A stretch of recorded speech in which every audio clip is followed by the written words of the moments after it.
with it, wasn't it? Yeah. Perfect.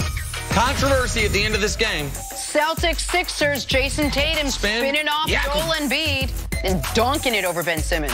Oh, Daniel Theis likes that. He ain't done that since ever. Tatum has a little extra every time he plays Philly, right, Nick? Yeah, man. It went extra sauce. Philly traded up from 3 to 1. Tatum thought he should have gone number 1. They take Markelle Fultz. He says, okay, I got you. Lakers Hawks, LeBron threading the needle. Nice pass to Brandon Ingram.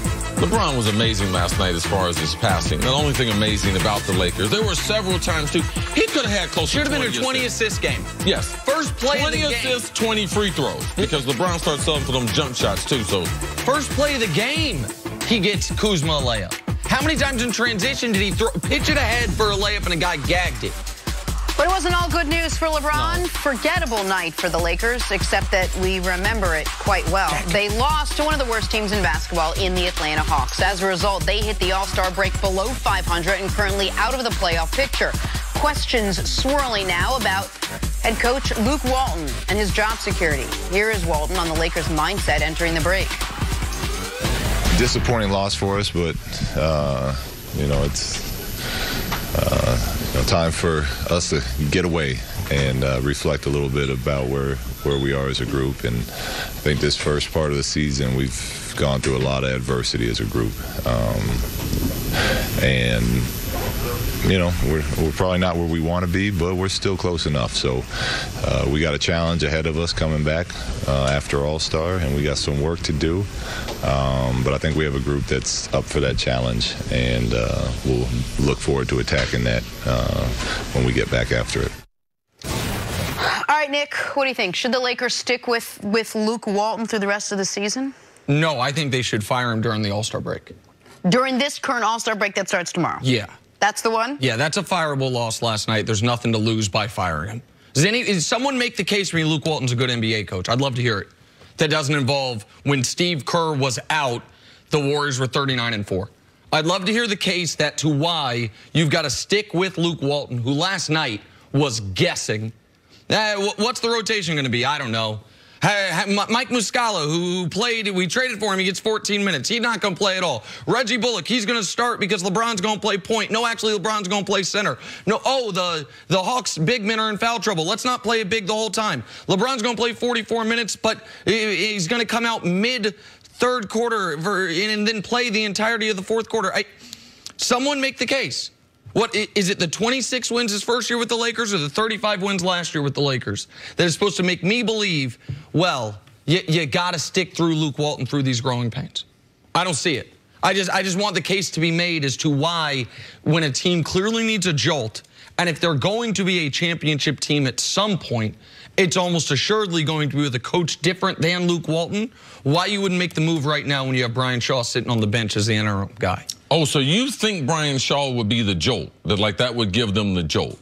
I think that if you are going to have to go on a push in the final 25 games of the year, a seismic shift in a team can be beneficial, and I do not think you're going to lose anything schematically or player development by not having Luke Walton there anymore. Right. Now, as far as the thing that's fireable to me has been the lack of young players developing.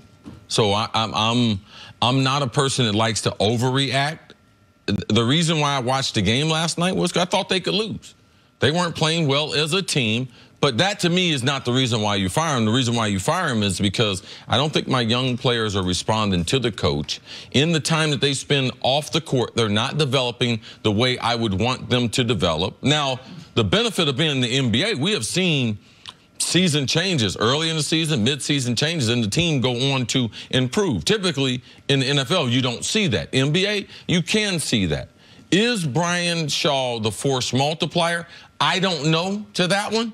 I don't know. There have been a lot of times where Brian Shaw has been mentioned as, man, he should be the next head coach. I don't know about Brian Shaw. The jury's still out on me. Is he going to be just a quality assistant coach in the NBA, or can he make that next step? So for me, I just don't fire someone just to fire them. I do believe that the Lakers, they should play out these last 25 games, and then they get a pick of, any coach that they want compared to settling just for Brian Shaw. That part right there, it worries me just a little bit. I want to make it very clear. I wouldn't say Brian Shaw is the coach for the Lakers long term. I just mean you're not going to hire a new head coach mid-season. So you take a guy from the bench and Brian Shaw, make him the interim coach, and then you do a full coaching search that Brian Shaw could apply for this offseason. I want to make that part clear. I'm going to ask you the unpopular question. How much of this is that LeBron doesn't gel with Luke Walton? How much of this is the young players aren't responding, aren't growing, aren't turning into the team they thought that they would? The problem is the Lakers, if LeBron James is not on the court, fall apart entirely.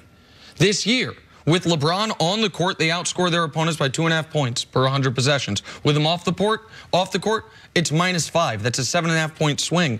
When he was out, they lost a home game to the Knicks, who are not trying to win. They lost a home game to the Cavs, who are not trying to win. In that Philly game, they're down 4 with 3 minutes left in the third quarter. They take LeBron and Kuz and Ingram out simultaneously. I don't know why. You'd have to ask the coach. And by the time any of them come back in the game 5 minutes later, it's a 20-point game. Listen, I am not a basketball PhD, but I'd like to think I got my master's. And there are certain basic things that you know when you are limited talent-wise you have to do to keep your offense flowing, to give your team a shot. And going through big stretches of games where Lance Stevenson is your featured offensive player, that's indefensible. Well, what about the signing this offseason? The front office signed those players. Sure. So, I mean, what is Luke supposed to do? I mean, they signed Lance Stevenson and Rondo. So if LeBron, if he comes out of the game with Lonzo being hurt, who's going to be a playmaker for you? So is that Luke Walton's fault? I think you got it. I don't think they should play 1 minute where either Kuz, Ingram, or LeBron are not on the court, because those are at least 3 guys that can all create their own offense and have shown the ability, if a defense collapses on them, kick it out. I also think there is no circumstance where LeBron James should play 44 minutes on February 12th in Atlanta. Like, you can't allow a non-overtime game. Those are, listen, I don't get on TV and like to fire guys. You guys, this is the 3rd time I've done it. The other 2 got fired later that day. Like, it is when I think it is on the board, and I think it is deserved. And I would like someone to make the case for me as to what does Luke Walton do. Forget, is he a force multiplier? Convince me he's not a force divider. Convince me he's not a negative asset as a head coach. I'd like to be convinced. All right, got to take a break. We have to. My second pen ran out of ink. There's a lot of note-taking that's going on sitting next to me. It goes with the heat in your hand. There's ink in this one. You can have that one, John. Okay, and we're back to let me this have that one. Oh, try it. I just want to see. You could try to make their... Who should make a move for AB? Next on First Things First, talk some football. Is it working? You only said 3 people on the show. Off the air. Off the air, I fire a lot of people, including staff members. Sweat. Dedication. Cupcakes. I'm Michael Griffin. I'm Brian Arakpo. We play football together for the Titans. Now, we own a cupcake shop. We bake, we decorate.